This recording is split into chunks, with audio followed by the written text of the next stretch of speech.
Yo, people, what's going on? Welcome back to the channel. Welcome back to Saeed TV. Late night vibes, or what should I say? Not even vibes. Late night review from the game tonight. You feel me? We're here 1-1 against West Ham.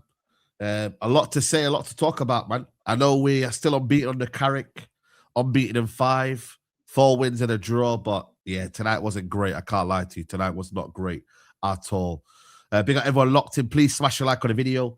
I know YouTube is moving mad right now with the notifications. So yeah, please do hit the like button. That will help massively. And get your comments in, man. We want to hear from you lot. So if you want to send in your comments and your thoughts, send them in. And we'll have a chat. We'll discuss everything together. But yeah, Shells in the building. Shells, how are you, man? Everything good? Yeah, man, I'm good, man. Obviously, it would have been nice to come on here and get 5 out of 5 wins, do you know what I'm saying, and be giddy. But listen, we're going to break it down. Make sure you smash the likes. Big up Greg as well. And yes, subscribe to the channel, man. Yeah, big up to you, big up to you. And obviously, big up my boy, Griggs in the building. What are you saying, Griggs? Doing good, bro. Obviously, today's frustrating. We'll get into it. What happened today, but yeah, man. Otherwise, can't really complain too much. Yeah, big up to you, bro. Big up to you as always. But yeah, listen, 2 points dropped, point gained. That's the first question.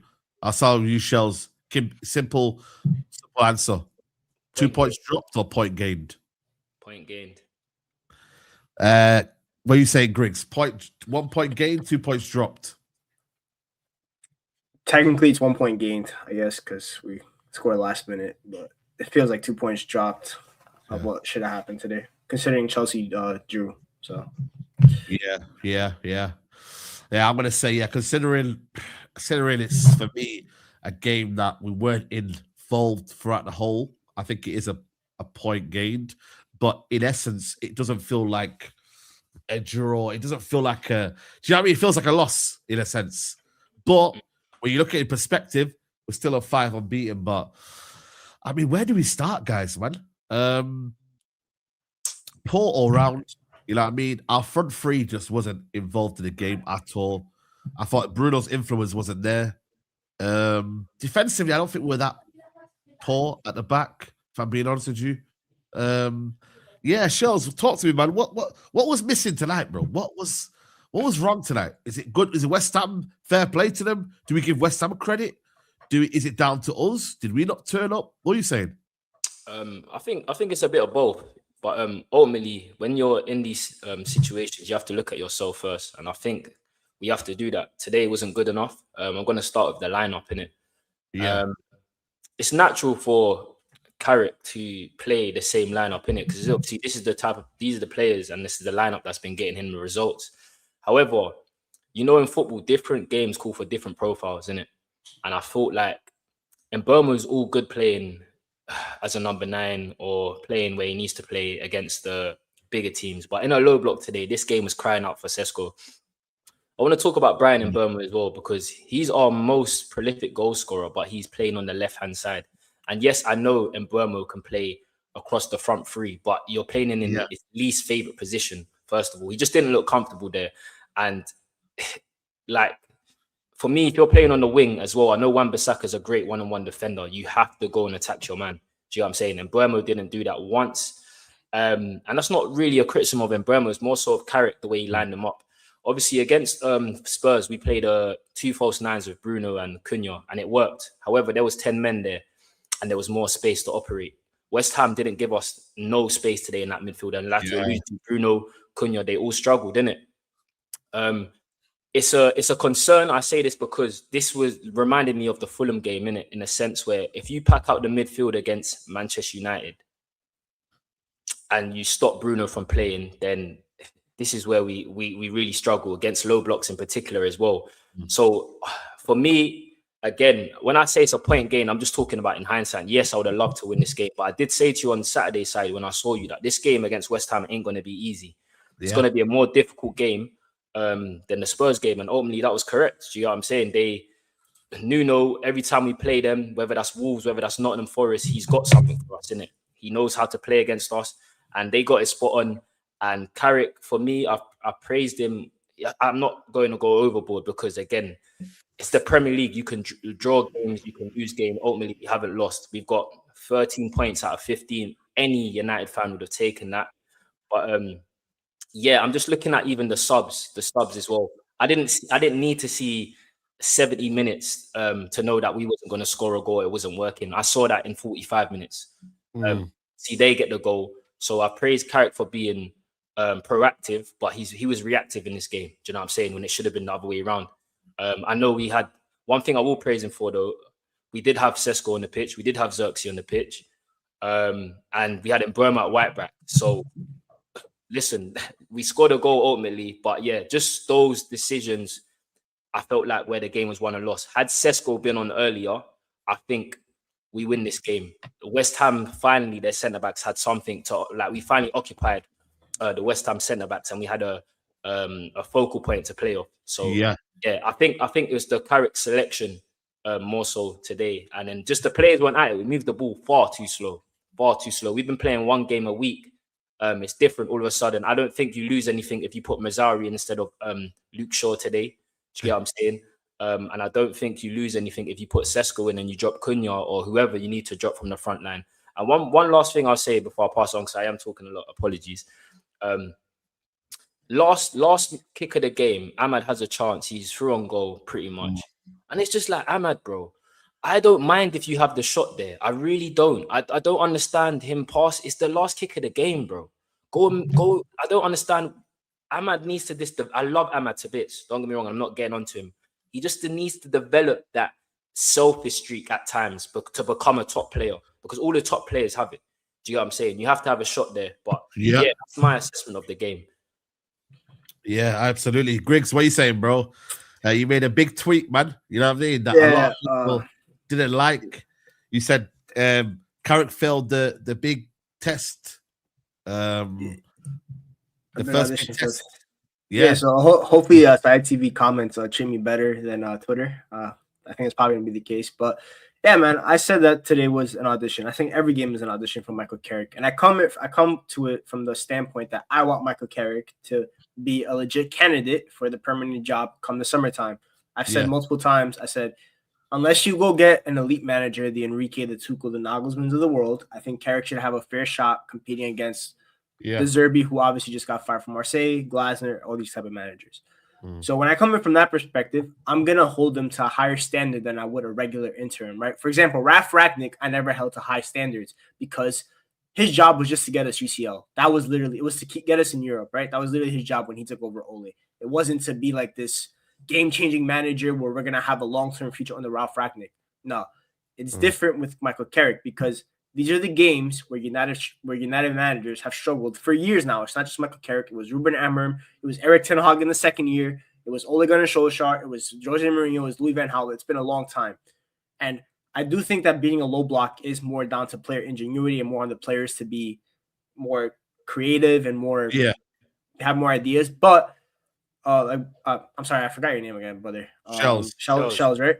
Yeah. He mentioned certain stuff that Carrick needed to do that he didn't, which part of it was start Sesko.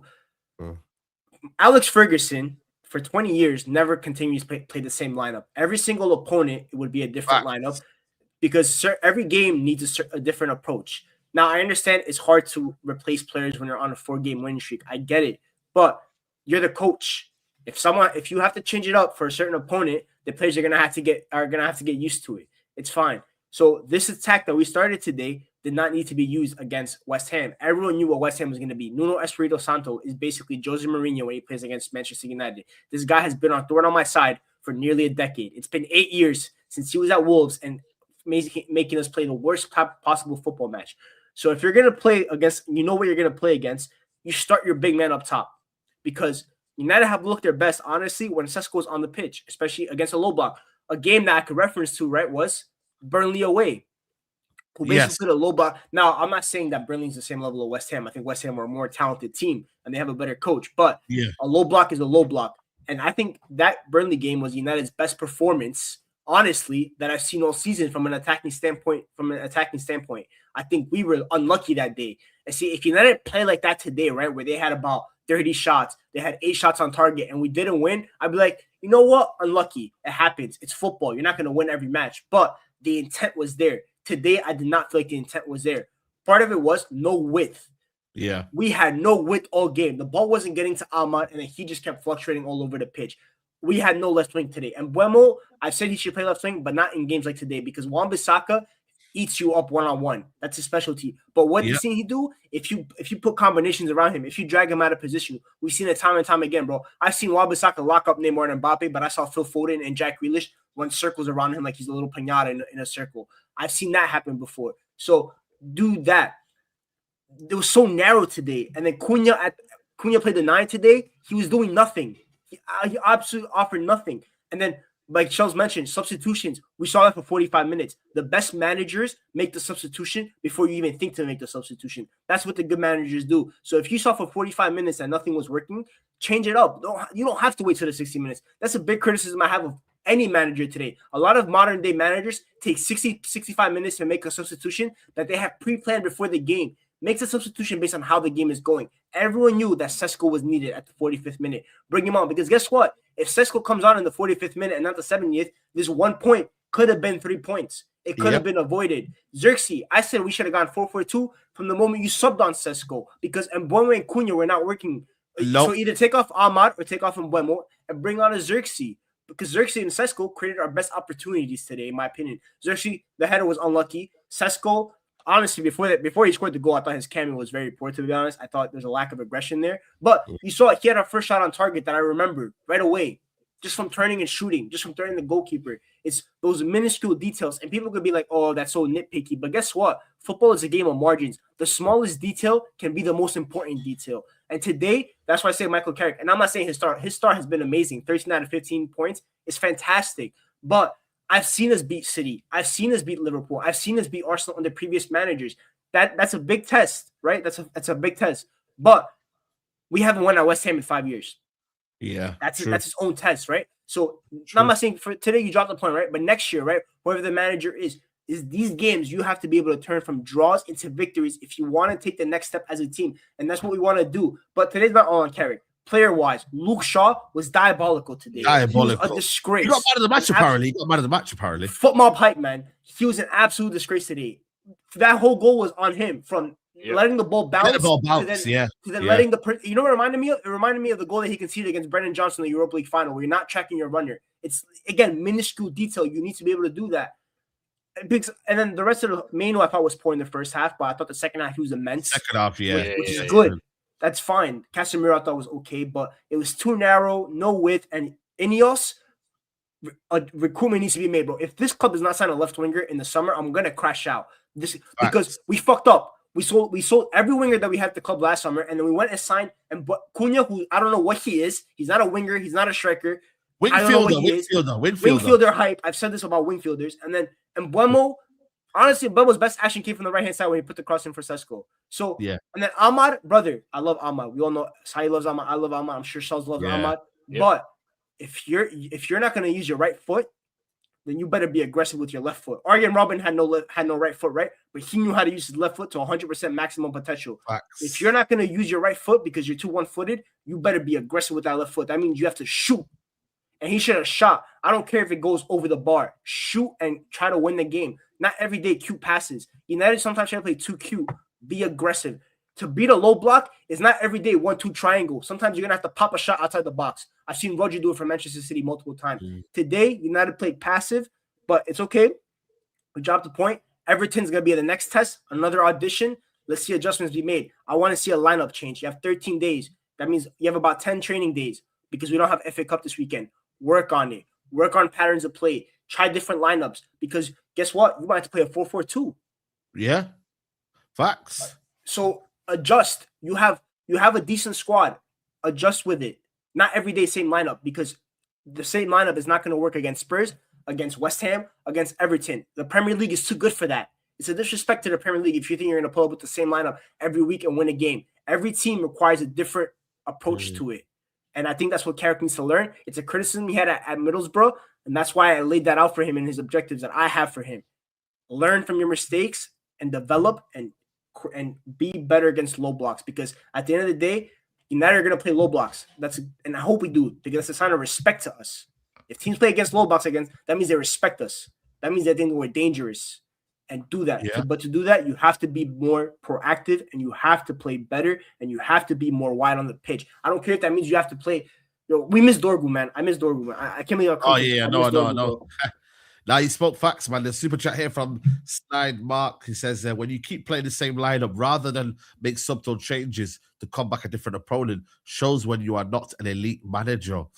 Listen, I know we're gonna get into that and whether he's the great. This is why for me, I'm not made my mind up, and I won't make my mind up until the end of the season. But I just felt for me, I tweeted it today. I don't know if you guys see my tweet. I said we need to start Sesko. I even said let's start Sesko against Fulham.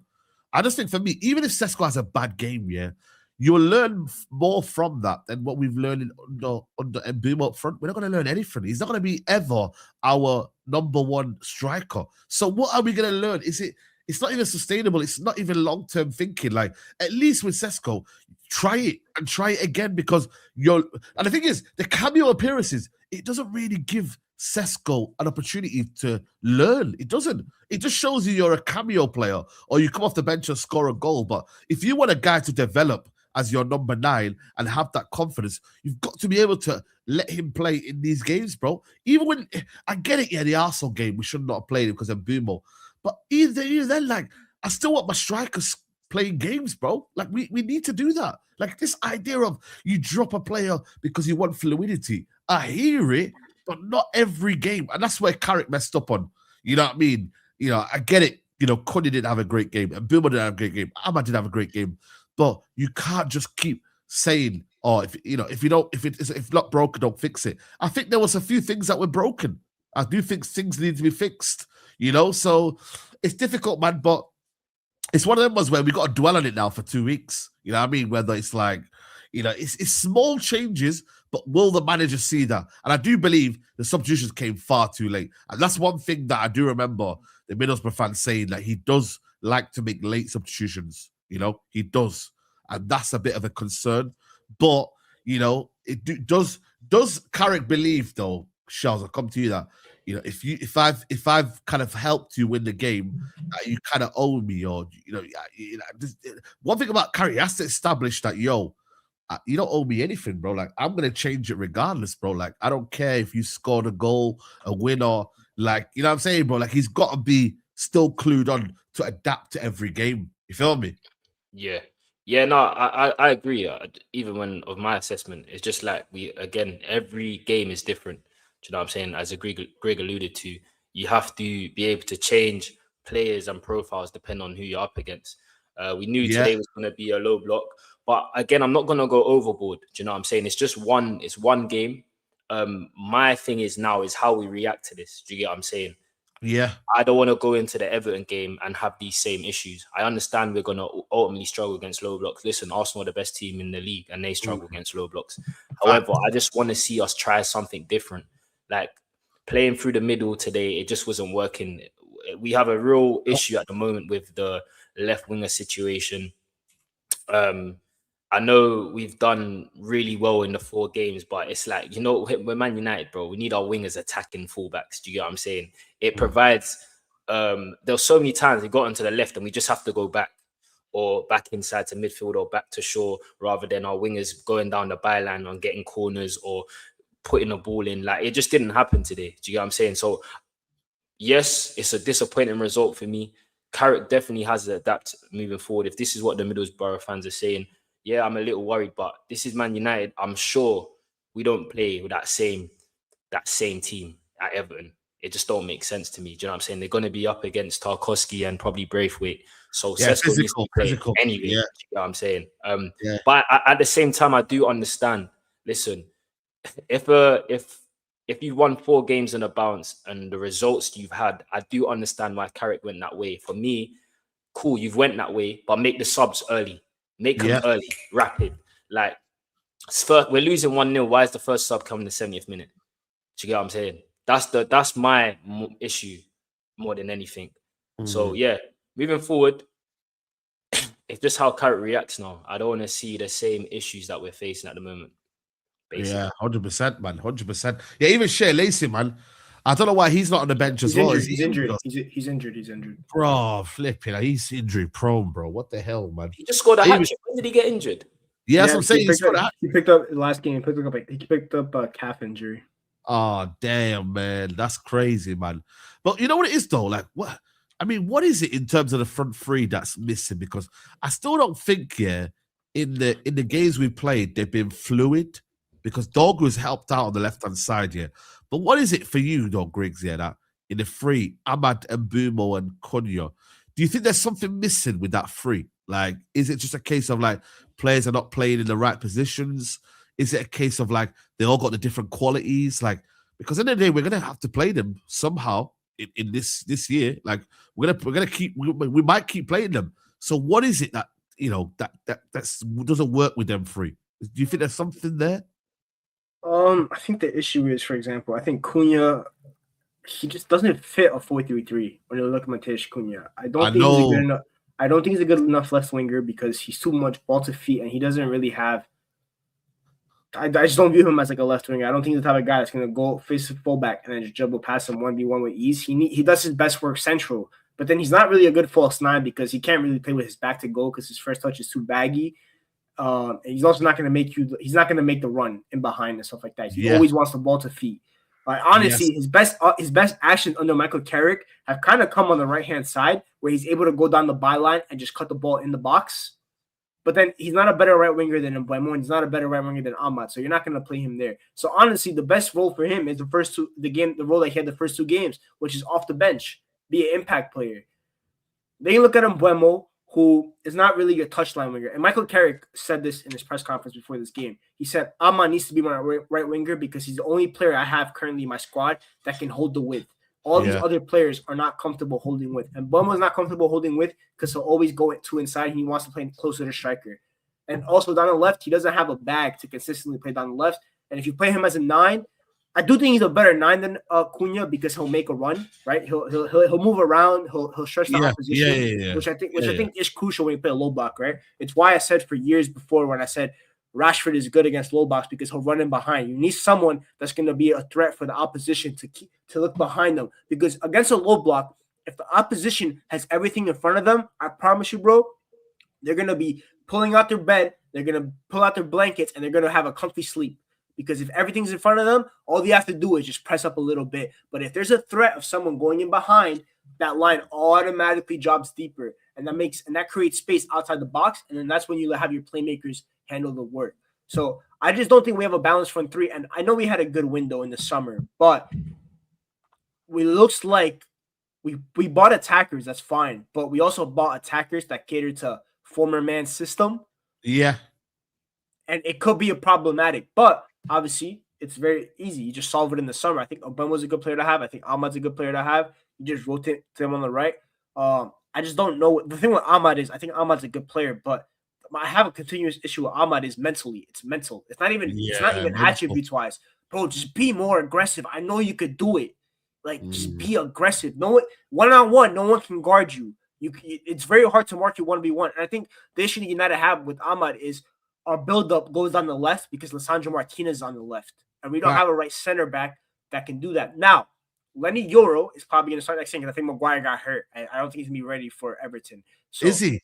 Oh, my God. He grabbed his hand. Lenny Yoro, to be fair, did well when he came on. Now, that was Lenny Yoro's best cameo we've seen in months. Yes.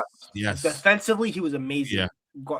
Now, on the ball, I don't think Lenny Yoro is sensational on the ball. I think Aiden Heaven is better than him on the ball, in my opinion. Yeah, I agree. He used to be a midfielder. But with Lenny Yoro, I just think you add a little bit extra ball carrying that Maguire doesn't have. I think Maguire can pass, but Maguire can't really go up the pitch. He can't burst up the pitch as much as he used to. Maybe 5 years ago, he doesn't have that agility anymore. Lenny Yoro does. So with Yoro on the right, hopefully that opens up lanes on the right-hand side to be able to get Ahmad into 1v1 to get 1v1 opportunities out wide, because then it opens up the game. Fullbacks have to be fun. Like Shell's mentioned, United heritage is every single person on that fucking flank better be going up and down. So Luke Shaw, I don't know if you have to go on a diet again, but go up and down the pitch. Up and down. Dalo, up and down. I thought Dalo played too inverted today. You don't have overlapping fullbacks as well. Fullbacks are not overlapping. They don't really support.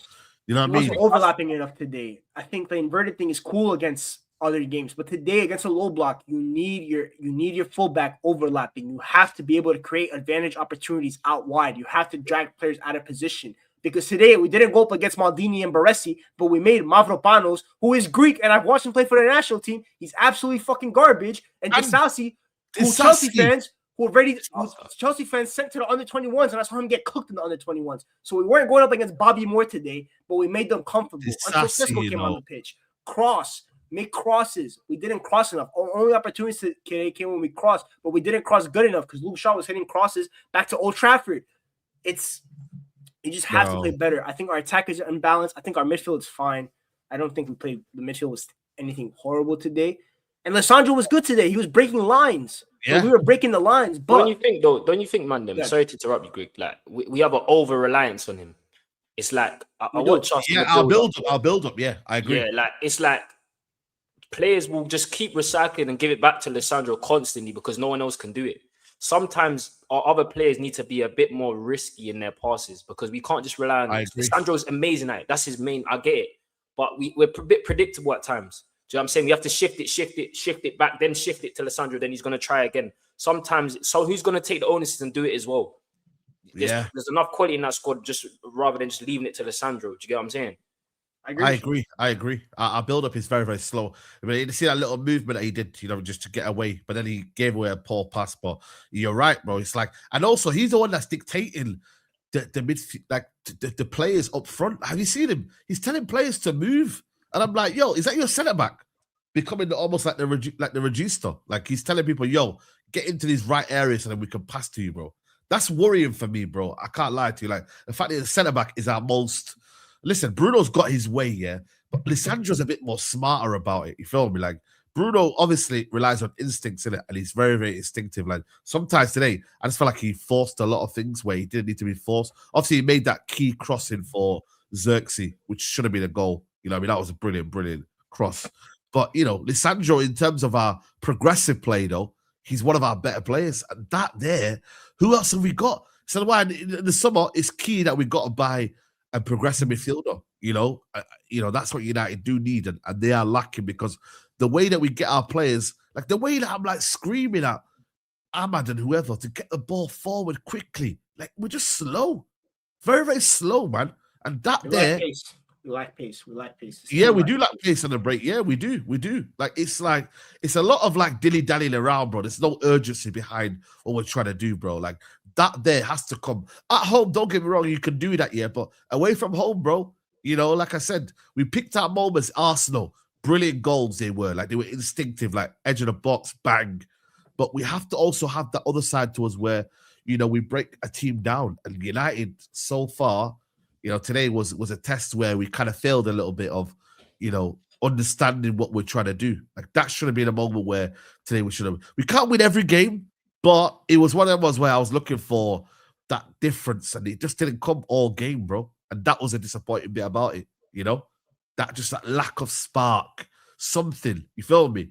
But this is where the manager's got to learn. This is a learning curve for the manager. It's a big, big learning curve, bro, because West Ham will do the same thing. They'll sit back in their low block. They'll sit back in their shape, and they'll be making it difficult for us. Crystal Palace the week after that, they'll make it difficult for us. So they're not going to be like these. You know what it is, bro? To turn up for these big games, bro, it's easy. Like Arsenal, Tottenham, Man City. They're very, very easy games to turn up to. These are the kind of games where it's low key. You're not playing the main game. You're part of a fixture list. No one's focusing on Man United anymore, maybe. And then all of a sudden, you start to lose games here and there. And all of a sudden, you start to drop points, So that's where United have got to be on it, bro. We can't afford to lose focus. You just can't, bro. You just can't. And that's where the worry is for me, personally. No, I hear that. I hear that, man. But again, let's be positive in this aspect here. I think under Ruben Amorim, we don't get the results we've got. Yeah, we'll probably lose that game. We probably lose that game. We got 13 out of 15. Again, it just comes down to now, Everton is going to be the exact same thing. The same thing. Do you know what I'm saying? We saw at Old Trafford when they won with 10 men. It's still PTSD is crazy about that. But yeah, basically that game's going to be the exact same, the carbon copy. They're going to sit in a low block, and it's on us to break them down. Do you get what I'm saying? So we have to find solutions, and Carrick needs to find solutions, and whatever that be. Now we've got a week and a half to get this right. Do you get what I'm saying? Because if it comes to a point where we play Everton again and we drop points there, then it's going to come with a theme for the rest of the season, in the sense where everyone's going to know how to play against us. Do you know what I'm saying? It's where we can't break people down. But I'm not gonna go overboard. This result is hella disappointing. I was so annoyed in that first half, how slow and lethargic it was. Even Kobe, I'm Kobe's greatest fan. Do you know what I'm saying? He far too slow today. Not progressive on the ball at all. And when he could have been. I know that's not his strongest point, but I saw certain situations where he was just too safe. And I think that was just a message throughout the team. It's far too safe today, far too slow. And moving forward against the smaller sides, we're going to have to move the ball quicker, and we're going to have to stop this Mbeumo number 9 gimmick and actually play a number 9 that you signed for 70 million. Do you get what I'm saying?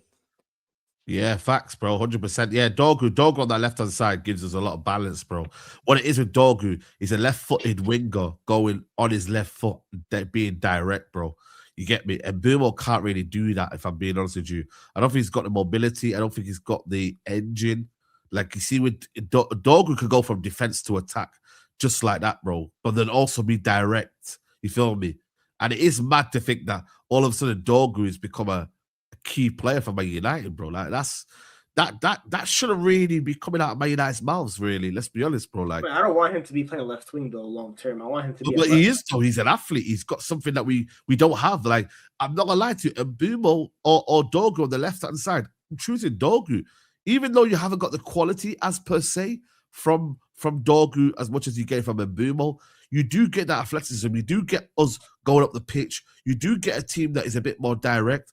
And also, Mbeumo just doesn't want to be there. Like, when I'm watching him, I'm like, does he want to be there? Does he want to play on the left-hand side? Because have you noticed here, none of them stay in their positions.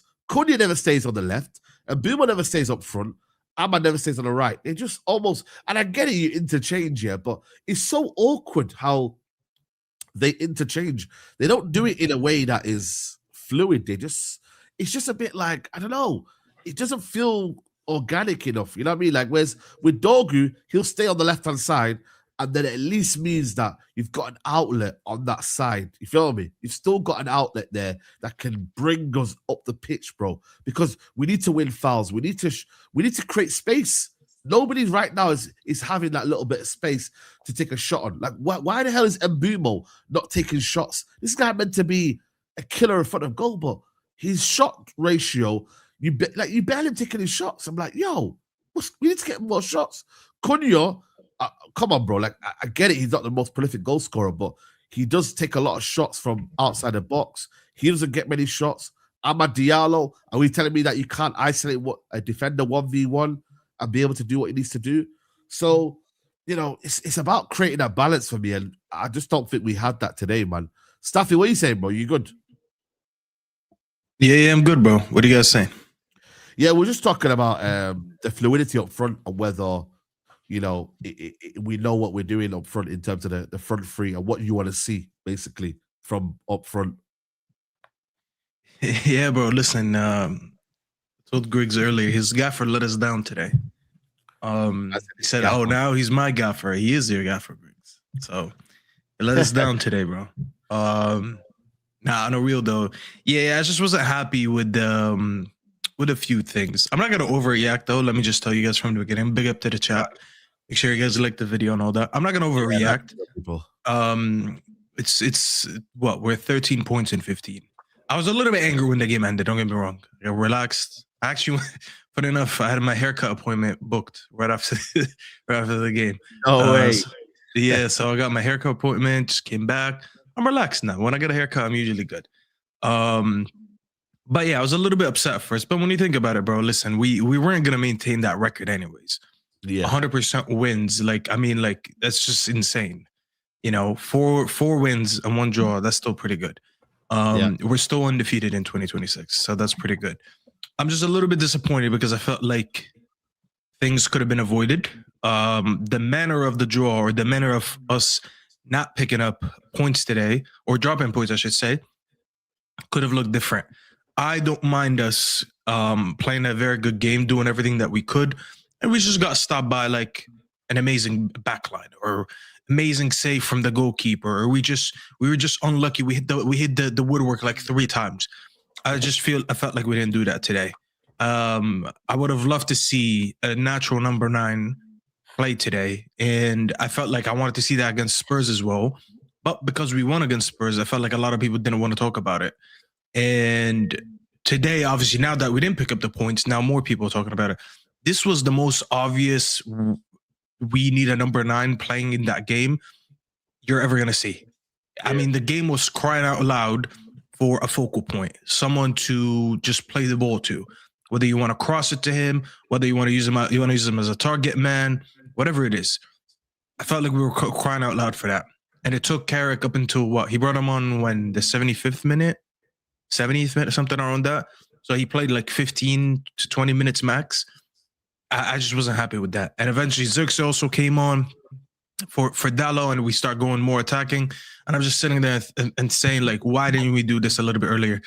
Now, I tweeted this out today. I said I put this draw 100% on Carrick. And people were like, oh, you're doing too much. First of all, people assume that means Carrick out. Please, let's not forget that before Ruben Amorim existed, criticizing managers was a thing. Can we just like go back to that, where I can criticize a manager that I actually like, and it doesn't mean that fuck this manager, I want him out. Like, I could just blame him, say you didn't do well today. It's that simple. I felt like today, if he didn't go for the same lineup that he used the last 3 games, I think he would have had something different. I'm not a big fan of someone who uses the same lineup every game anyways, because like I just don't look at all the teams that we played. If I ask you guys all here, do you think these teams are similar? All you guys would say no.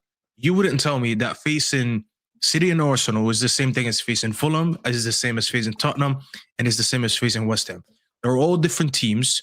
Some of these games were home, some of these games were away, some of these games we're going to have more space, some of them we're going to face low blocks. Every game was different. The fact that we treated it all the same is something that I'm not really happy with, because I felt like if he had prepared a little bit better, we would have seen either Sesko or Xerxes starting today. I wanted to maybe see Cunha come off the bench again, because I thought that Cunha, the first couple games when he came off the bench for Carrick, he was pretty good. And pretty much every game he actually had an G&E in it. It was up until Dorgu got injured. So it's like there was just a lack of preparation, in my opinion, when it came to Carrick for that. I'm not, and I don't want people to think we're overdoing it. We're just analyzing the game as we go, because clearly we didn't win. So we got to talk about what happened wrong. To me, that was the biggest thing. Now, we could talk about Luke Shaw's moment. We could talk about Martinez's moment. Yeah, sure. These are the little things in the game that cost us the game. But I don't want to micro-analyze everything. I don't want to talk about the bigger picture. I felt if Carrick approached the game right and we didn't win, then I'll micro-analyze everything else. Because, come on, bro. Like, Luke Shaw made a mistake. Surprise, guys. Luke Shaw made a mistake. Just in case you guys didn't watch him the last 11 and a half years, Luke Shaw made a mistake. Martinez, I'm not going to do too much. I haven't been one of his biggest fans. Come across, though. Yeah, he has to go out and stop that cross. But he's been in good form, so I'm not going to overdo it. I think that was so poor on him. Him and Shaw, one of them should have avoided that. So that's the individual part that I'm going to talk about. But I expect mistakes in football. I know that Luke Shaw is not a world-class center back. I know that defense-wise, at least, Lisandro Martinez is not world-class. So I expect him to make errors here and there. You know what I'm saying? Unfortunately for us, that was the one mistake that cost us the game. You know who I want to actually talk about? And he doesn't even play for us. Fucking Aaron Wan-Bissaka. Yeah. Oh my God. I cannot stand this motherfucker. Bro, listen, I'm gonna try to keep it respectful. United is unbelievable. Bro, the amount of years that this guy cost us by sleeping on the back post and playing attackers onside, opposition attackers onside. For years, I wanted him gone because of that. This motherfucker today clears Luke Shaw's ball off the line, is marking everyone well on the back post, and he plays Casemiro offside. All the things I felt like we were playing today against like prime fucking Dani Alves, against prime Zambrotta. I couldn't believe it. I thought it was Cafu. Wallah, I couldn't believe it. The guy that haunted us for years while playing for us, today he did that. That's actually, to me, what made me lose my head even more. And overall, you know what's the most annoying thing about today? I saw the worst assembly. The worst assembly since I can't even remember a worse assembly than this. I saw the United Strand, Matty FC, and who's that guy who sings outside the Old Trafford side? The guy that wanted to challenge you? Holmes? Yeah. Bro, astaghfirullah azim. Bro, that is the worst assembly I've ever seen. I have never seen in my life Matty FC collab with the United Strand guy. That guy is he is such a cloud chaser that he was doing a watch-along party with the United Strand. I have never seen you talk to that guy a day in your life. Somehow, he was still in that assembly, bro. That assembly pissed me off more than the whole game. Because now, this gimmick is going to exist for God knows how much longer. And there's going to be another chance where we get 5 wins. And I'm going to have to watch this haram assembly again. This bro, I'm done. I can't speak. I don't think we do it though this year because it's 13 games left, is it? Or 12? Yeah. 13. 12, I think now. It's 12 now. 12 games. And then you've got to win 5 of them 12 games in a row. You're not going to do that, bro. Five in a row. It's not going to happen, bro. So we're looking at next season, possibly. You know what I mean? Or maybe the first 2 games of next season. Has there been ever a more forced gimmick, though? It's the most forced gimmick I've ever seen. This is why I don't think everyone was locked in. I think today, yeah, everyone was talking about the actual haircut rather than... Bro, the fucking commentators were talking about it. I'm trying to lock into the game and the commentators talking about haircuts. I didn't really hear the commentators. He did, bro. It got mentioned a few times. But this morning, bro, I woke up and all of my timeline was just that. And I was like, yo, do you realize West Ham are on a decent run? Do you realize some of those are good form? Yeah, they were 4 and 5 like us. Yeah, like, do you realize like they're not that bad, and we haven't won there in like 2021? I don't think people realize how tough this game was, and I feel like we almost played like we had something on the line, but then you still. It seemed like a day out, rather than the game. I felt like we were going to the circus today. People were talking about haircuts and not about top 4 races. Imagine that, bro. We are in a top 4 race, and people were talking about haircuts. Yeah. And the game ended. No one is upset about the drop in the points. They're upset about a haircut, bro. That's what it becomes. Bro, humanity is just like we're doomed, khalas. We're finished, wallah. We're talking about haircuts. We no longer care about the football. We care about haircuts, bro. Yeah. The whole day was about a fucking haircut. No team is winning 5 in a row to the end of the season. No team. I don't even think any team's gonna be winning. I can't lie to you. Not even Arsenal, not City. Nobody's winning 5 games in a row until the end of the season. They might win 3, 4. But that's it. You're not winning 5 in a row. You're not. Simple as that. So, you know what I'm trying to say? Like, it is what it is. But I think for me, just as ourselves, we underestimated West Ham, bro. And we played like that, bro. And listen, apparently Michael Carrick has, you know what I mean? He said a few words after the game. I don't know. Apparently it's upset a few people. But it's one of them ones where Carrick will learn. You know what it is, though?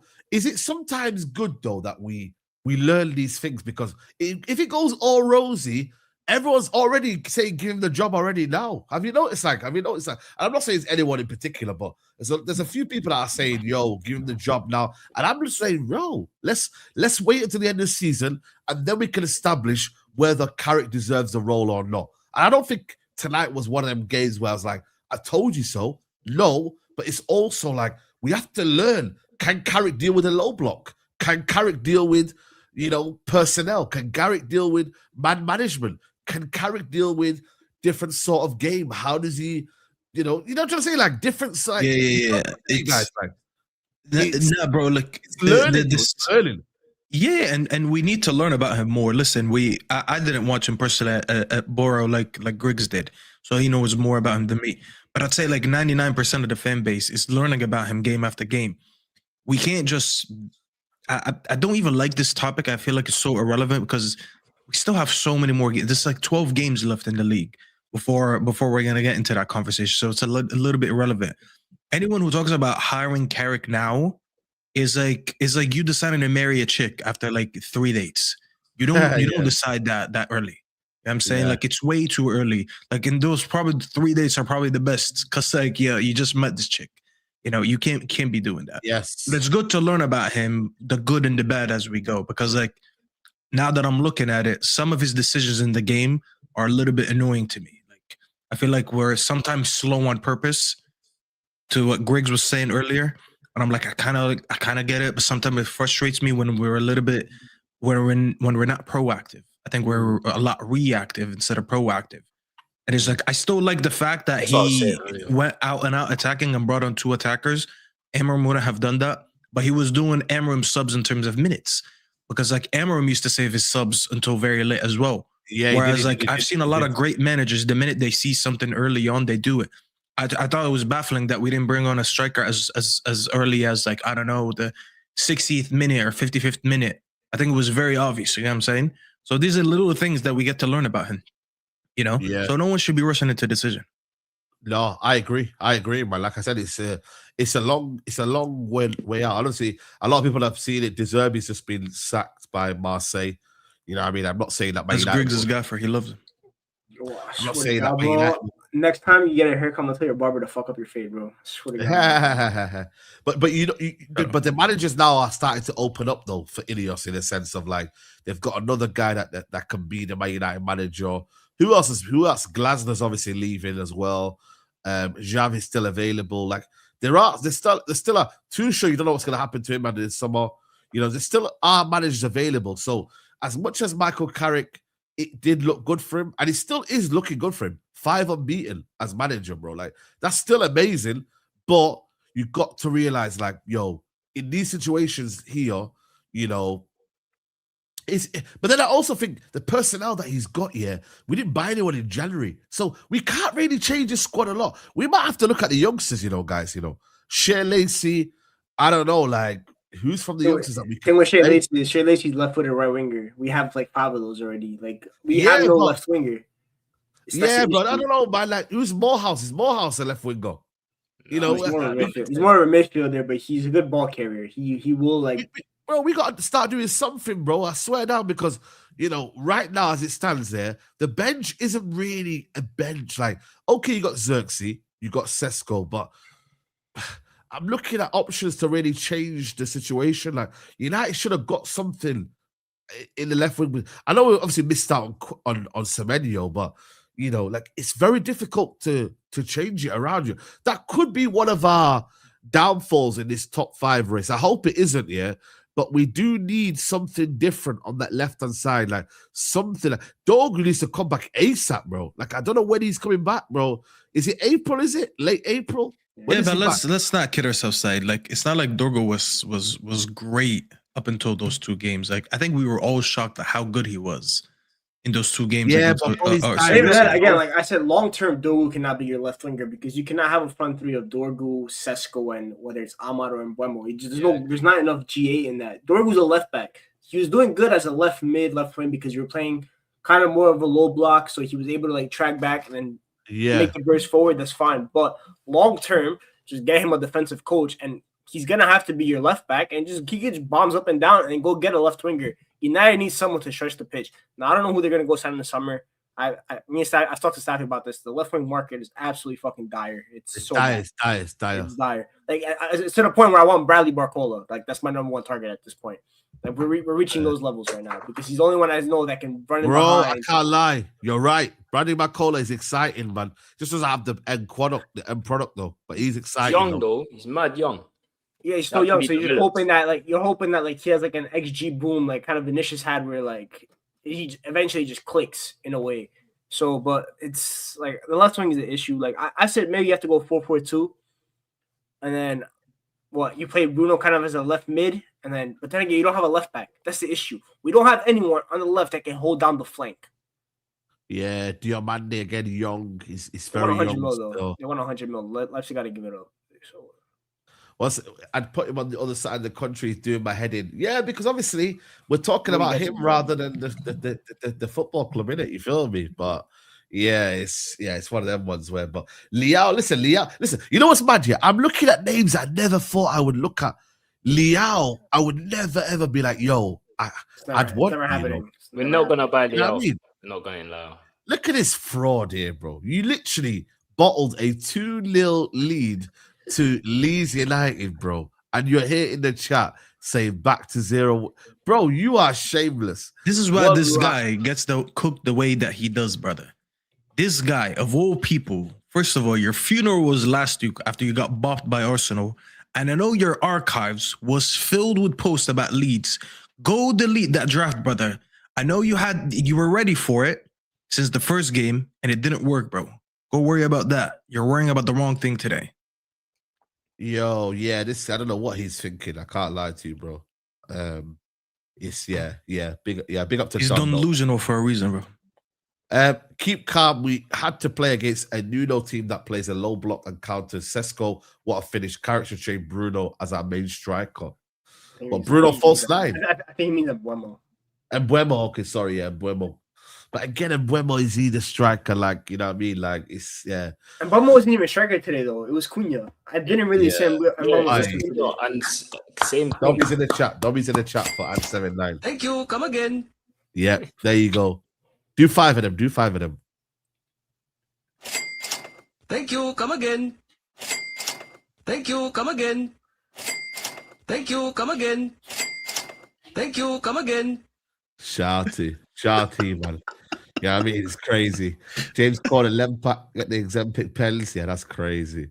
But no, honestly, bro, like, you know what it is, bro? We're frustrated because we put up a little bit of a standard, didn't you? Feel me?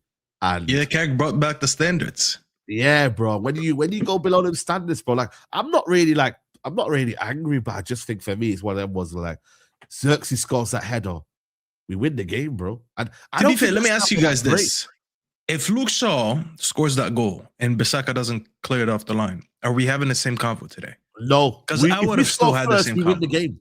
If we score first, we win the game. I agree with you. That chance was pretty early in the game, right? It was probably what, like it was like in the first half, like really early. I reckon the problems were still persisted. The problems were from we went into halftime. There should have been changes then. Do you know what I'm saying? I praise Carrick for being proactive. He was reactive today. It wasn't working. Do you know what I'm saying? We wasn't finding space.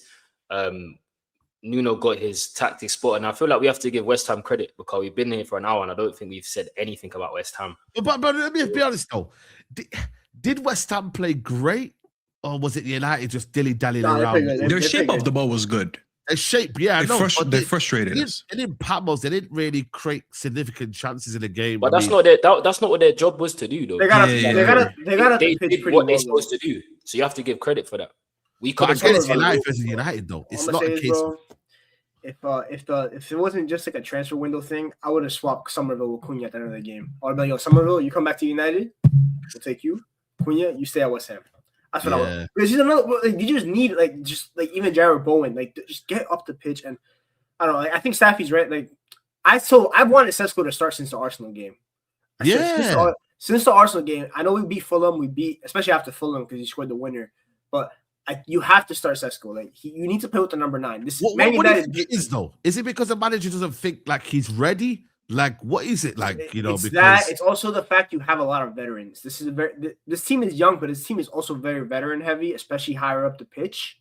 So you have Bruno, you have Sesko, you have Cunha, you have Mbeumo. So you have to play 2 of those. You have to play those guys, and he's already said he needs to play Ahmad because he's the only one that can keep the width.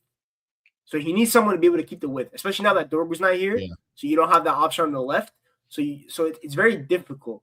But at the end of the day, I know Carrick's just an interim, right? And it's very hard for the interim to make boss calls. But bro, one is Sesko and Mbeumo. One of them, Mbeumo, Cunha, or Ahmad, has to get benched. It's as simple as that.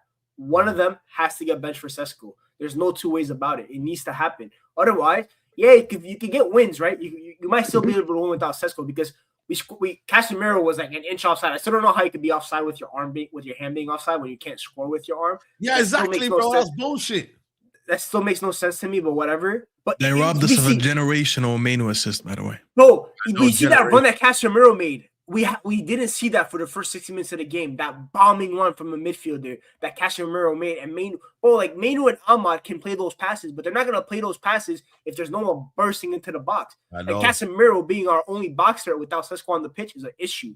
So you need Sesko up there, and people have to get benched, bro. Whether it's Cunha, whether it's Mbeumo, whether it's Ahmad, and I love Ahmad, but I'm gonna be real. After this performance today, a benching is not unwarranted. But then who's a better winger though? Mbeumo or Ahmad as a winger? I think for me, you still have Ahmad as your winger, bro. Because you got to remember, with Mbeumo, as much as he's a killer in front of goal, what does Mbeumo offer to this Man United team, Be honest, guys, Be honest. Like, as much as we rate him in front of goal, but in terms of build-up, in terms of carrying the ball, like, he doesn't do what Ahmad does. It's almost He's as a if final like, third player, Saeed. You got to treat him the way you treat Salah. Yeah. Salah is just there to exist in the final third. He's a better crosser than Ahmad. And also, I don't think we haven't even played him right wing yet. Do you know what I'm saying? So we played him. Yeah, we haven't. That's a good thing as well. Yeah, we haven't. Played him in the. He's not a winger though. He's an inside forward. All right, but still, we played him in the right 10. We played him as a left winger in this game, and we played him through the middle. But yeah, I think with his quality, you have to judge. Like, end of the day, he's getting you goals. Do you know what I'm saying? Sometimes it's a good problem to have. It's like only Man United fans be like, oh, where does this guy play? You need to have options. Yeah, but the problem is though, no one's really performing overall game. I haven't still seen an unplayable Cunha game. We haven't still seen Mbeumo unplayable. We still haven't seen Ahmad on his day. Okay, maybe we've seen it in parts, but I'm talking about none of the three have had a game where, wow, what's an unbelievable all-round performance from them. They've had goals, they've had moments, but we still haven't seen them do like a wow performance. And that's no shade on them. It's because we've been playing as a team and we don't want individuals. You know me. Hence why I don't rate Bruno Fernandes as highly as everyone else. I want it to be a team game. But at the same time, bro, we still haven't seen that wow factor from the players, bro. You feel me? Like, you know what I'm trying to say? Like, in terms of like overall game, still needed that. Really and truly, I'm gonna be real. They've only had 5 games because I'm. Yeah, I would say that in fairness, they've only played this system 5 games. What's that? What you just said. I was about to say, in fairness, they've only played 5 games like this. Yeah. So Mbeumo's not a wild player. Like, I'm never gonna expect to see Mbeumo be like that's not meant to be him. Cunha, on the other hand, that's where I feel a little bit more disturbed by, because he is meant to be the wild player. He is meant to be the maverick. He's meant to be the maverick. Like, he's meant to be the maverick. He's meant to like get you off your feet. He's meant to get you off the pitch and stuff like that, which he doesn't do. But Mbeumo, like Staffy mentioned, that's Salah light. That's baby Salah. His job is to get in the box and shoot and also create a little bit, like he did, like the cross that he had today. And like Charles mentioned, he's going to give you stinkers with a GNA. That's like, a lot. What he's gonna do. And he has better movement and stuff like that. He can be a threat. Like, yes. Ahmad's great ball to feet, but if you play Mbeumo on the right, you then have someone that can stretch the pitch a little bit for you. So he adds a different element from that standpoint, because he can come inside, and then also you have your right back that can go up and down the pitch, and then Mbeumo can be next to the striker and stuff like that. So there's definitely ways to do it. It's just Carrick has to find the right balance, and people have to get benched. I don't know how he's going to do it. But right now, because as a coach, I think when you like Safi, Shells mentioned, you have to change your lineup. I think the only people you don't really change too much often is your center back partnership. I think you just keep that the same for most times, because you want to have stability back there. But in terms of the attack, you could change your attack. Like, you have a bunch of attackers, change it up. Yeah, that's what I'm saying. Bro. I think there was a super chat here. Big up my guy Belly says, big up Saeed. Carrick has failed low block test and isn't the guy. Bruno captain F off. Ahmad greedy. West Ham deserve win. Ineos F off. Damn, man, it's a bit mad. You know what I'm saying? Like, chill, bro. Chill. Reactionary, man. Carrick isn't the guy. Like, listen, I think we just beat a low block last week or last game. Yeah. Like, this is you know what it is, bro. Like, I feel like people are gonna be. I feel like the Everton game is already becoming a massive game for Carrick, and it's like it shouldn't be the case, bro. You know what I'm saying? Like, it's gonna be ups and downs. It's gonna be games where we're gonna be doing good. We're gonna be going bad as well. Like, this is what the top 4, top 5 race is gonna be like. You feel me? Like, as much as we were getting giddy about, but United could finish 3rd. Listen, still possibility. Obviously, Villa now will be buoyant by that 2 points dropped. You know what I mean? They'll be. I think if they win tomorrow, is it back to 6 points? I think it is, or 7. I'm not sure. I mean, at least Chelsea drop points. I'll be honest. Yeah. And they've got a difficult run coming up as well, man. It goes to 5. If Villa win tomorrow, it goes back to 5. Goes back to 5 points. It's not too bad. It's not the end of the world. That, you know what I'm saying? But I just, You know what it is for me? It's just about learning, isn't it? If Carrick learns, yeah, I feel like he's gonna do well in this job. But if he's stubborn and he's, he starts to, believe that, well, it worked for me in that game, it worked for me. That's when it becomes a problem. But I think if he learns from it, you've got 2 weeks now off, that's massive. 2 weeks, you just said it there, Stuffy. 2 weeks off there. They're not going to warm weather train, they're staying in Manchester. You know what I mean? And it's just about working on what you know and trying to work out things that you maybe a mid-block, maybe we have a couple of games. I don't know. Do we need a couple of games, man? Do we need to actually go and play some games abroad? Like, because we're maybe a bit rusty, or do we just stay in the UK? Because there were some conversations as to whether Man United, is it a lack of games? Like, because you got to remember, playing more games allows you to, develop more ideas and patterns. With 1 game a week, you might have your home game plan resting on that 1 game. And if you don't pull off then you look like an absolute, let's be honest. You either could look like a genius, or if it doesn't work out, boy, you got question marks already, because like that, you just see there, the super chat, like people are like, yo, what did you do? So this is almost like the downside of 1 game a week, is that if it doesn't work out for you. Sorry to interrupt. We just played on Saturday, now we play on Tuesday. And if anything, the players look lethargic today. It looked like they needed the extra week. Yeah. But then again, that's just counting the squad, in it, really. We don't have the squad to be competing in a couple of things. That's what we were talking about earlier. This when it comes down to the manager having to make decisions and rotations. I don't think we lose anything when you put Maz instead of Luke Shaw today. I don't think you lose anything. I think, again, what we said before, this is a game crying out for Sesko, regardless of, I know this is the team that's been getting us results, but different games call for different profiles. We're playing a low block. We have to occupy their defenders. Mavropanos and Disasi were smoking a cigar, bro, and them man are dead. Do you get what I'm saying? Bro. So that's what it just comes down to, bro. I'm not going to overreact. We just have to move forward now. Our next game is Everton. We're going to face a similar situation. Let's see how Carrick adapts, and let's see what lineup he goes with. But I'm not going to say, Carrick this, Carrick that. Listen, you can't win every single game in the Premier League. We've got 13 points out of 15. Yeah. And we just have to move. You have to charge it, bro. End of the day, Liverpool go to Sunderland tomorrow away. That's going to be difficult for them. Chelsea's dropped points after being 2-0 up. It can happen in the Premier League. One thing I'll say is, well, in the Premier League, when you're playing crap, we played crap today, but you know what? We didn't lose. That's one thing I'd say. The fact that I feel like in late moments of the game, I feel like United can score. And Carrick's installed that definitely, because under Amrin, that wasn't the case. So I just got to take the positives with this one for me. If we go to Everton and it's the same situation and we're not playing Sesko and you see the same patterns, then fair enough, innit? But it's just 1 game, bro. Do you get what I'm saying? I knew today was, if anyone thought we were just going to turn up and steamroll West Ham, then I don't know what West Ham you've been watching recently. And the fact that they have Nuno Espirito employed. We play him all the time. We know what time it is. Wolves, Nottingham Forest. Do you know what I'm saying? He has our number. West Ham, we ain't won there in 5 games. So we move, man. Do you know what I mean? Yeah, I agree. Throw us 90 and take Andres Santos in the summer. Yeah, see you later, man. We're not taking that, bro. We kind of know what we're doing, innit? You feel me? Like, in terms of the summer. I think that's Don's burner. Yeah. I think left winger.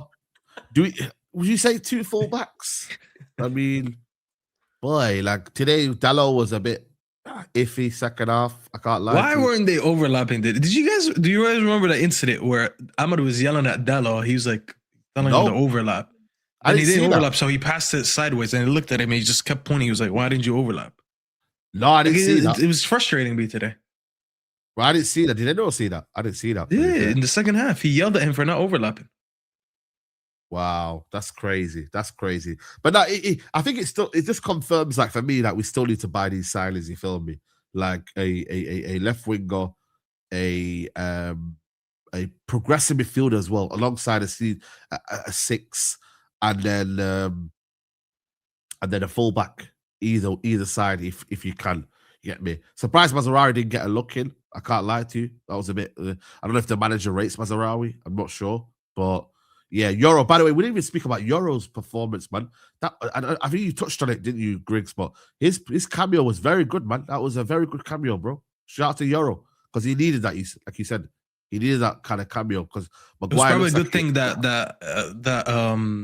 Maguire's hamstring pulled. Because I'll be honest, if we were playing that high of a line and that moment and Maguire was on and not him, we definitely would have conceded. It would have been 2-0. yeah. There's no way we would have survived that because he had 2 last-ditch blocks against Wilson and who was the second one? I think it was Traore, the other one. Traore, If that was Maguire, bro, yeah. that's 2-0 right there. That would have been game over. You're on mute, Griggs. Yeah. I thought we were gonna let Adama Traore score on us, bro. Yo, he plays football. Like, what's his name? Like Ashton Hall, bro. He looks mad awkward, bro. Bro, I don't remember the last time I seen Adama Traore score a goal. I'm gonna be real. Like, it's been He looks so bad when he plays football. But Euro, it was good. Euro raises the athletic baseline of this team, which I think is, like we talked about, this team needs athleticism. It is not 1972 anymore. Football is played at a quick pace. Yeah. It's played at a quick pace. You need athletes out there. And Maguire was good for like the low block games where you're gonna have to do a box defending and all that kind of stuff. But I do think a Lenny Yoro and Aiden Heaven should be playing next to Lisandro Martinez, especially in these kind of games. You need someone that's going to be progressing the ball as a ball carrier next to Licha because, like Shells mentioned earlier, we cannot depend on Lisandro Martinez to be our only source of playing out the back. Because, like I mentioned earlier, if you do that, then you're going to be left-hand dominant, but guess what? You have no left wing, so attacks are going to go there to die. Your best winger, for example, will be on the right. So you need to be able to have a right center back. And also, Dawa, I think, is pretty good at build-up play. Like, he's useless at in a lot of things he's not good at, but he is good in build-up. He's good in the first phase. So you can build up down that side as well. And just also, by doing that, it just spreads out the pitch. Players, you're able to, like, have people take up different positions because if everyone's congested, like it's a rave, then it's gonna get ugly. And against a low block, like I mentioned earlier, bro, when you play a low block, you have to make sure that defense has something to fear going behind them. If the game is in front of them, they're gonna be sleeping comfortably. It's very simple. Like breaking a low block is very difficult, but you can make it a little bit easier by just doing the basics of how to defeat a low block, which I don't think Carrick did today. That's why I get onto him. But Everton, it's gonna be it's not gonna be a nastier low block, but it's gonna be more high quality because Everton are better than West Ham. Yeah, and they have a better midfield, by the way. James Garner. I was going to say Garner and them, man. Dewsbury Hall is mid-table Hall of Famer, bro. That guy is a mid-table player. And Dye is going to cause us issues.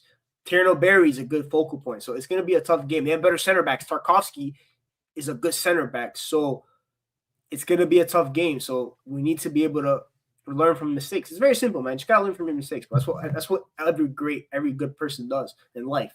Just learn. Yeah. He's come back. Big up to you. He says, reactionary is facts. Nora's with me. Carrick has failed the exam. I don't know about mid blocks, high press. I focus on low blocks. Must not get gaslighted from Idi or Staffy. I don't know what planet you're on. Spurs had 10 men. Oh, if they have 10 men, it means they're even more forced to play low block. That doesn't debunk my point. True. Yeah, that's true.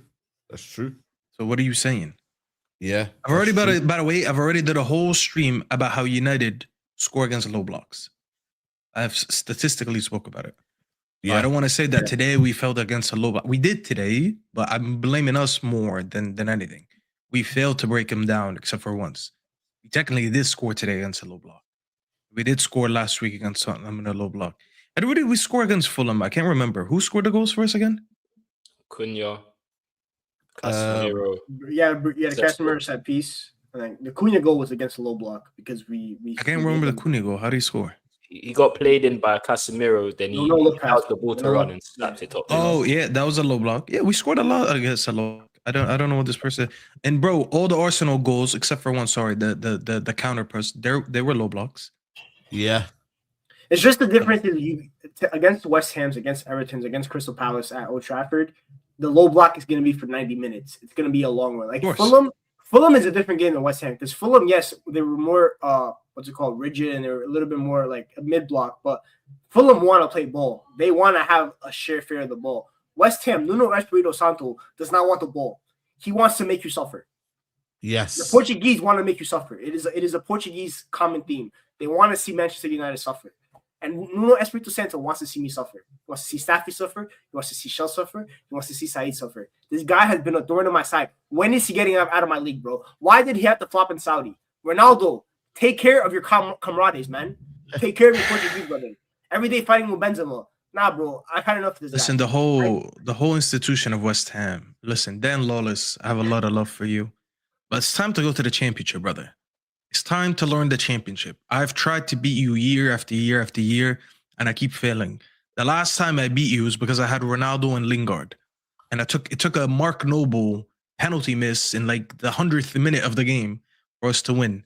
I'm sick of that ground. I used to love Upton Park. I used to respect that ground. I look at this ground. I don't respect this ground. I don't respect that track. I don't respect anything about it. I don't respect that stupid bubble machine. I don't respect anything about that ground. I'm sick of going there. Please relegate them. If you know when you say if you can't beat them, join them. Well, I can't join them. So if I can't beat them, relegate them. Just get them the fuck out of here, bro. No more. Lawless, enjoy the championship, brother. We'll still tune into your content. Yep. Let's just take the positives, man. You get me? Like, yeah, we're still unbeaten, man. That's the main Let's thing. go around everyone's name a positive. You start, Saeed. Unbeaten. Euro substitution. It's Maid who's still playing well. And There we go. A lot of positives.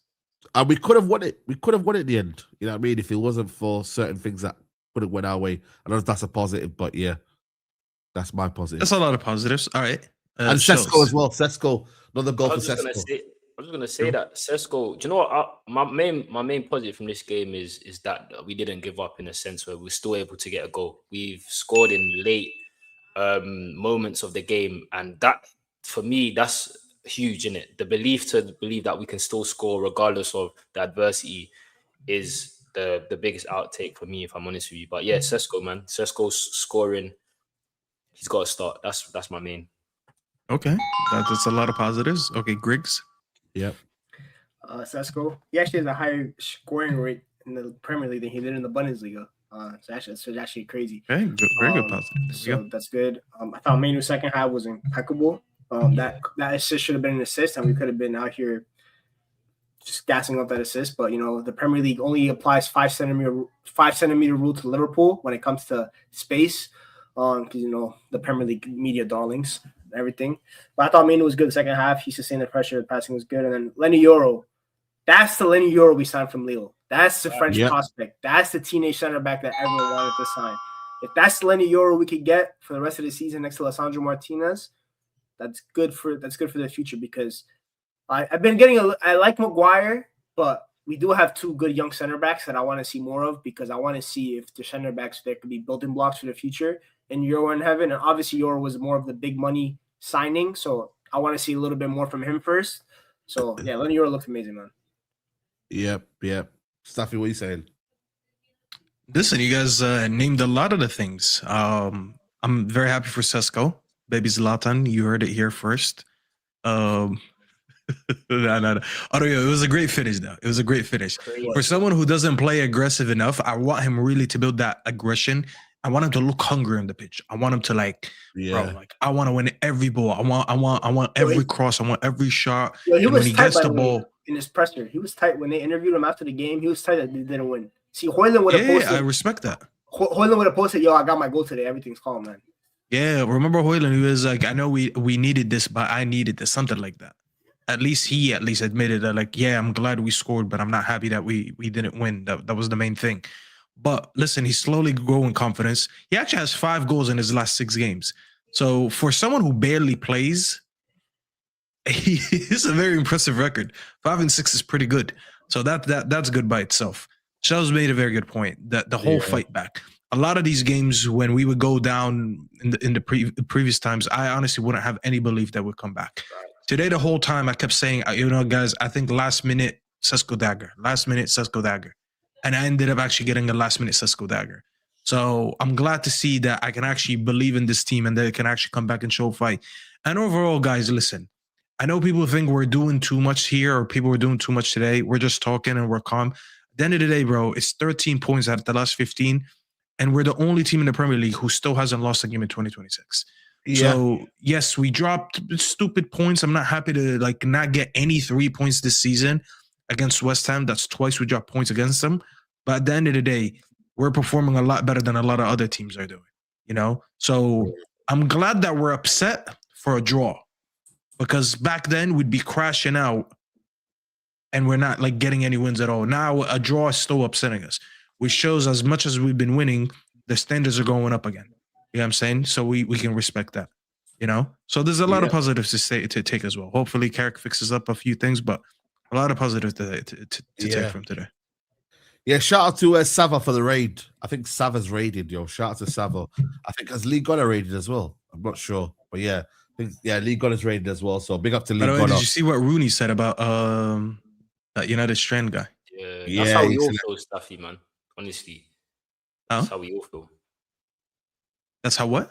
That's how we all feel about United Strand. Yeah, but I respect it, bro. I'm just, you know what it is, bro? I'm like, yo, big up to you, yeah, but I don't want to be hearing about haircuts, bro. You know, we just drew the game, bro. Like, man, don't want to be hearing about no haircut, bro. I'll be real. I got nothing against the guy, yeah, but I'm just like, yo, we dropped 2 points. You feel me? And I know the next one's gonna come in whenever it comes in, but it's like, yo, like you now there's no crash out for dropping points against the West Ham in the last minute. It's no crazy crash out. So, like, imagine the next time it comes, right? The 5th game is Liverpool at home, right? Instead of focusing on one of the biggest rivalries in the Prem, it's going to be about him. And guess what? He's probably going to be at the stadium for that game. I guarantee you, right? Because he'll be at Old Trafford. He'll probably be at the stadium.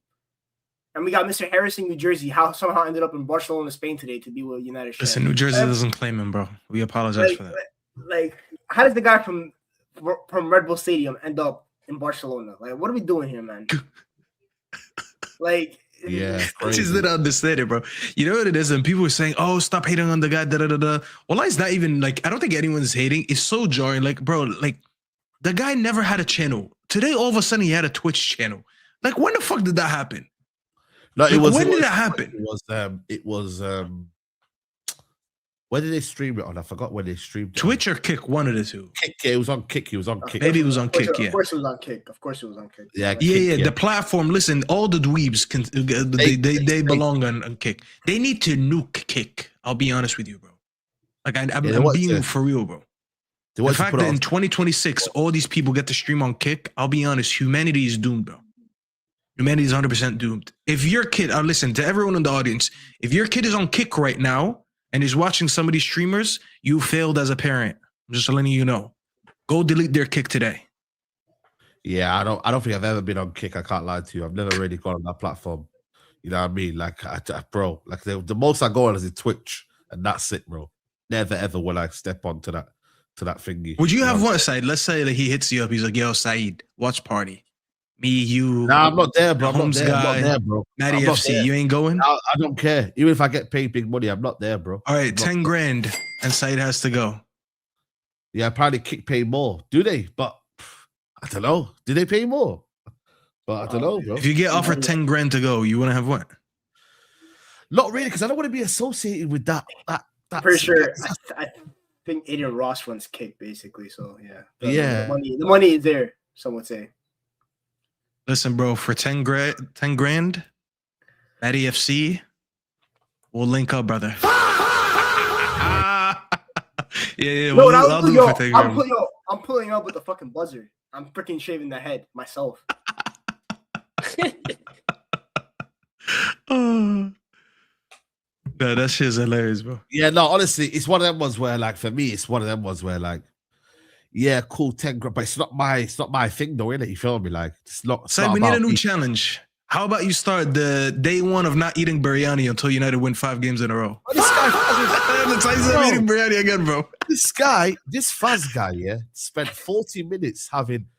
It wasn't really biryani, but he was like, al-faham chicken. He was eating that and rice for 45 minutes, guys, bro. This guy was playing. He was eating his rice and chicken like how Man United were playing, very slow, very like. Yeah, I was like, yo, bro, like, are you finished your scran? And then we equalized. That's when he finished the food. 96 minutes, bro. So I think his missus starves him or something because he only comes to your house to eat. It's like I feel like he's not allowed to eat in his own house. Broski, like it's yeah, man. I don't know, bro. Like I said, our win record isn't great. Man said I ain't cutting my hair until Arsenal win the league title again back in 2004. Yeah, that's crazy. That's crazy. But you know what it is, bro? Like this whole thing What would around Lee's challenge be? Imagine Lee. Imagine Lee. Day one of not drinking beer until Arsenal win the league. Lee's never drinking beer again. But there's another guy that's doing the beard challenge. Yeah, I saw that. I was like, bro, this ain't it, bro. This ain't it. I can't lie, just cancel all of these, man. These gimmicks are so corny, man. Like, what we do? Shells, what would your challenge be? I guess the beard, innit? And we'll have the James Harden. They ain't creative enough, bro. Now you know what I'll do. I just stay Jamal until we win 5 games in a row, something like that. Stay Jamal. The funniest one I saw Spurs fan. He said day one of not cutting my hair until Spurs win 1 games in a row.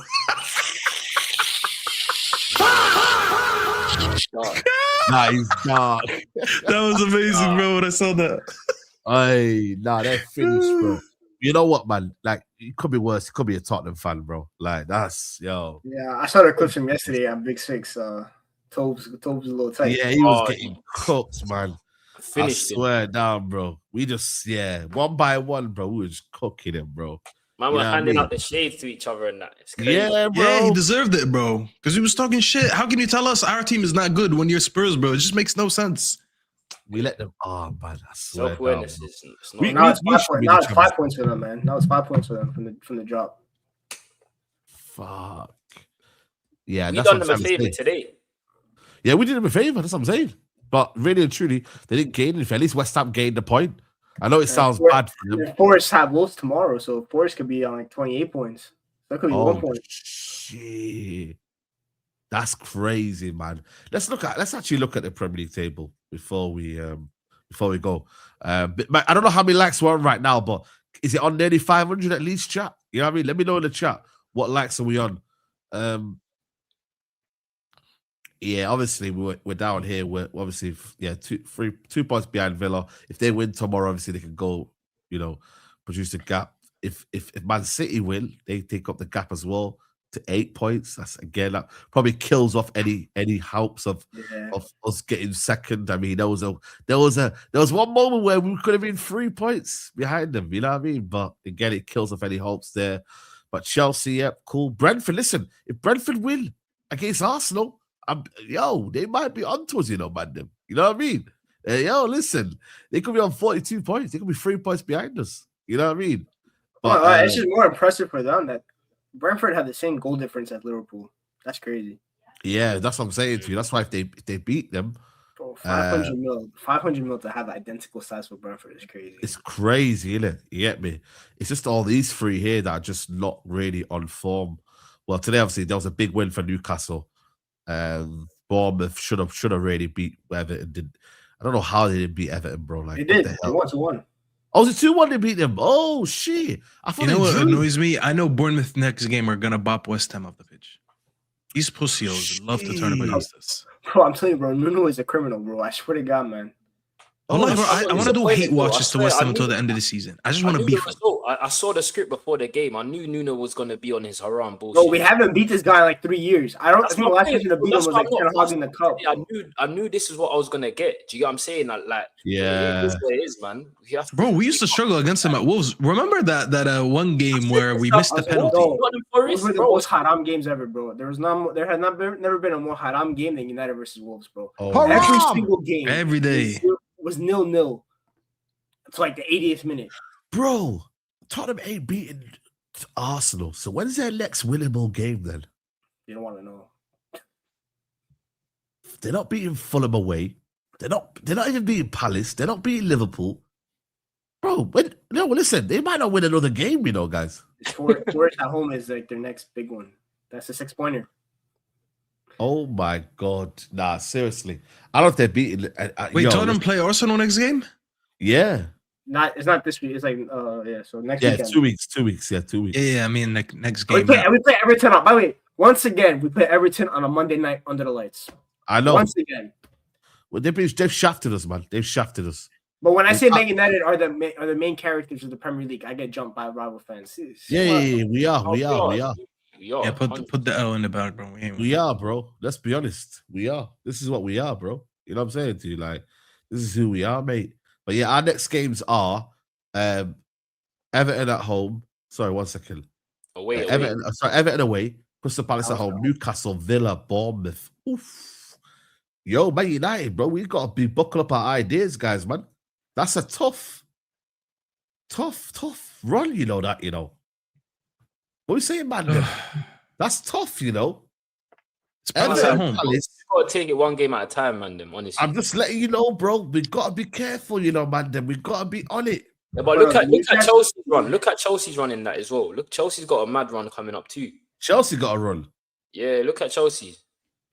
Well, let me look at Chelsea. In the next game's calm, but after that it gets mad. There's a period of Chelsea like 7 games or 6 games in a row is crazy. Yeah, let me look at Chelsea's fixtures.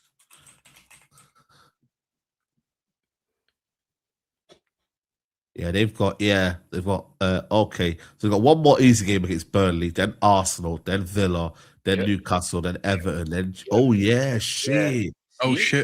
Oh shit. Yeah, they do. Oh shit. Yeah. Oh shit. Yeah. Liam Rosinia's had it good. He's had it real good. Carrick hasn't. Pause. Okay. That's not bad. Do you know what I'm saying? Carrick hasn't had it.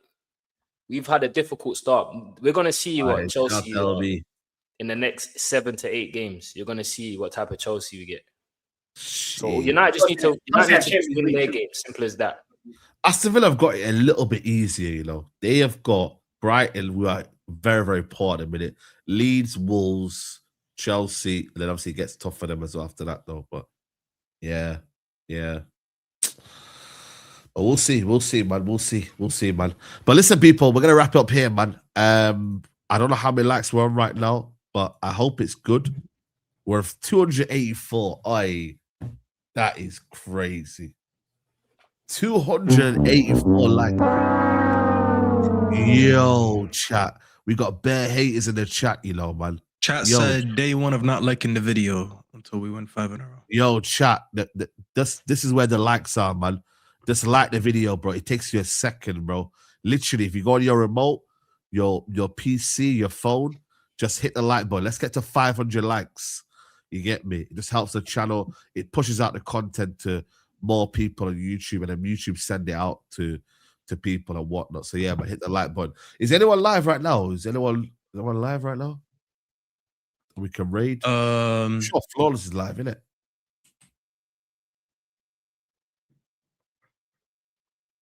No, Flawless ain't even live. What the hell? Yeah, say less. No one's live. Here, raid my boy.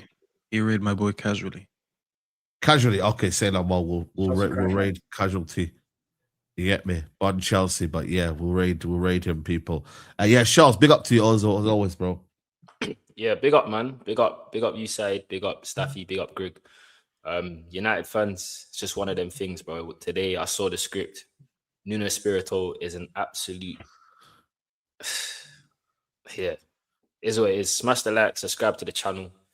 And yeah, man, I'll see you lot in the next one. Yeah, big up, man. Obviously, shout Griggs as well. You just done a video now. Check out Griggs' channel as well. Big up to you. Yeah, I did my match reaction Griggs talks. I try to explain my thoughts a little bit better because apparently on Twitter I got jumped yeah. So it is what it is. Surprised Staffy hasn't added to my my ratio yet. Nah, appreciate the love always. Big up Shells, big up Staffy, big up Saeed. Smash the like button. Yeah, like I mentioned, Griggs talks. I dropped my video there. You know, we'll be all right, man. We drew today. It is what it is. Hit a little rough patch. 13 days off, you know. Relax, go enjoy your day. Hopefully the weather gets better. I'm seeing 35 degrees tomorrow. It's bro.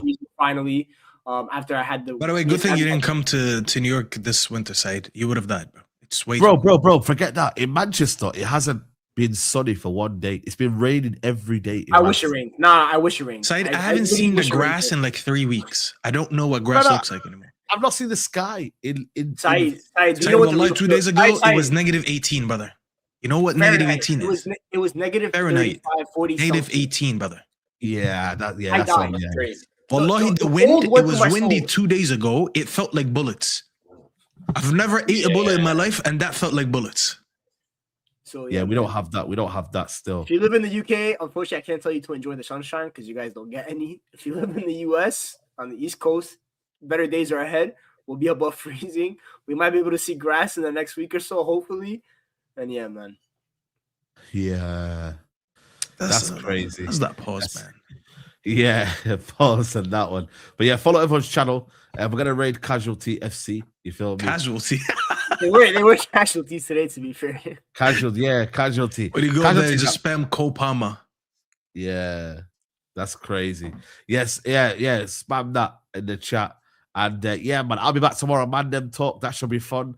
And obviously, tomorrow, what games are on tomorrow? We can do. What games are on tomorrow? Liverpool and Sunderland. They're losing that one, bro. Sunderland haven't lost a game at home this season. Yeah, Man Liverpool City, hate Fulham watch. as well. Aston Villa, Brighton.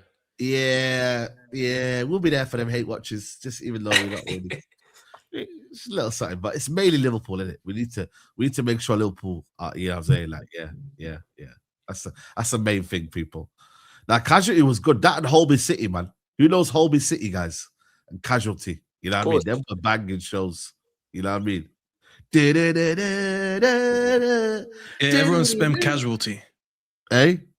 Everyone spam Casualty. Yeah, everyone spam Casualty. And yeah, we'll see you lot soon. Take care. Peace.